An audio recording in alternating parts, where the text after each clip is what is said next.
एमओटीएन सर्वे में राहुल गांधी ही मोदी को टक्कर दे सकते हैं, तभी तो राहुल गांधी के पीछे पूरी भाजपा लगी हुई है कि उनकी छवि खराब हो जाए। उनको पप्पू और शहजादे कहकर नरेंद्र मोदी बोल रहे हैं। शुरू से ही पूरी भाजपा राहुल गांधी को घेर रही है। देखिए ये खास रिपोर्ट। नमस्कार, मैं खुशी और आप देख रहे हैं द विश्व प्रेम न्यूज और हरियाणा न्यूज फ्लैश। आइए नजर डालते हैं इस वक्त की बड़ी खबर पर।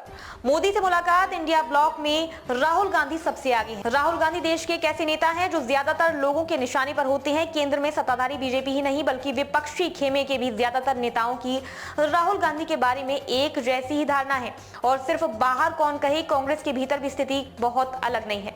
कांग्रेस नेताओं की चर्चित G23 चिट्ठी में भी तो निशाने पर राहुल गांधी ही रहे हैं। एमओटीएन सर्वे ने एक बार फिर साफ कर दिया है कि विपक्षी खेमे के नेताओं की बात हो तो पहले नंबर पर राहुल गांधी का ही नाम आता है और प्रधानमंत्री नरेंद्र मोदी के सामने नंबर 1 चैलेंजर भी वही माने जाते हैं। लोकसभा चुनाव 2024 में प्रधानमंत्री नरेंद्र मोदी को सीधे सीधे चैलेंज करने वाला कोई नेता आसपास नजर नहीं आ रहा है। अगर विपक्ष की तरफ से एमओटीएन सर्वे के अनुसार कोई सामने नजर आ रहा है तो वो है कांग्रेस नेता राहुल गांधी। सर्वे में शामिल 52% लोग फिर से नरेंद्र मोदी को ही अगले प्रधानमंत्री के रूप में देखना चाहते हैं, जबकि 16% लोग ऐसे हैं जो कि चाहते हैं कि राहुल गांधी ही देश के अगले प्रधानमंत्री बने। सर्वे में अपनी राय दर्ज कराने वाले बाकी लोगों की राय देश के कई नेताओं को लेकर अलग अलग दिखाई दे रही है। करीब 6 महीने पहले अगस्त 2023 में हुए इंडिया टुडे और सी वोटर के मूड ऑफ द नेशन सर्वे में भी 52% लोगों ने ही मोदी को अगले प्रधानमंत्री के रूप में अपनी पहली पसंद बताया था और राहुल गांधी को भी 16% लोगों ने हाँ। जनवरी 2023 में राहुल गांधी के प्रति ऐसी भावना रखने वाले 14% लोग ही पाए गए थे। एमओटीएन सर्वे में पूछा गया था कि विपक्ष का नेतृत्व किसे करना चाहिए। लोगों से राय भी ली गई थी कि इंडिया ब्लॉक का नेतृत्व किसे करना चाहिए। सवाल के जवाब में 21.3% लोगों ने राहुल गांधी का नाम लेते हुए विपक्षी गठबंधन का नेतृत्व करने के लिए सबसे सही नेता बताया। इस सवाल के जवाब में कांग्रेस अध्यक्ष मल्लिकार्जुन खड़गे के बारे में भी राय ली गई तो सिर्फ 6.4% लोगों ने ही हामी भरी।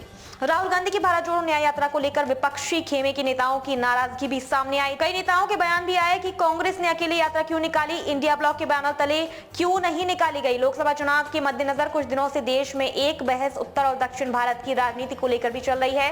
बहस तो राहुल गांधी ने ही शुरू की थी, बाद में पक्ष और विपक्ष दोनों तरफ से उसे आगे भी बढ़ाया गया।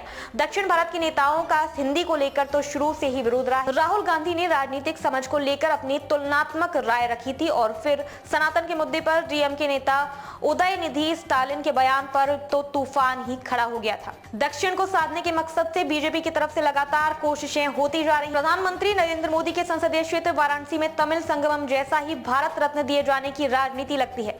चौधरी चरण सिंह को भारत रत्न दिए जाने की वजह अलग है, लेकिन पूर्व प्रधानमंत्री पीवी नरसिम्हा राव और कृषि वैज्ञानिक एमएस स्वामीनाथन को भारत रत्न दिए जाने का एक मकसद तो दक्षिण के लोगों का दिल जीतना ही लगता है। लेकिन एमओटीएन सर्वे में बंटवारे की लकीर बहुत हद तक साफ नजर आती है। ऐसे में आपकी क्या राय है, कमेंट सेक्शन में हमें जरूर बताइएगा। देश और प्रदेश की खबरों के लिए देखते रहिए विश्व प्रेम न्यूज और हरियाणा न्यूज फ्लैश।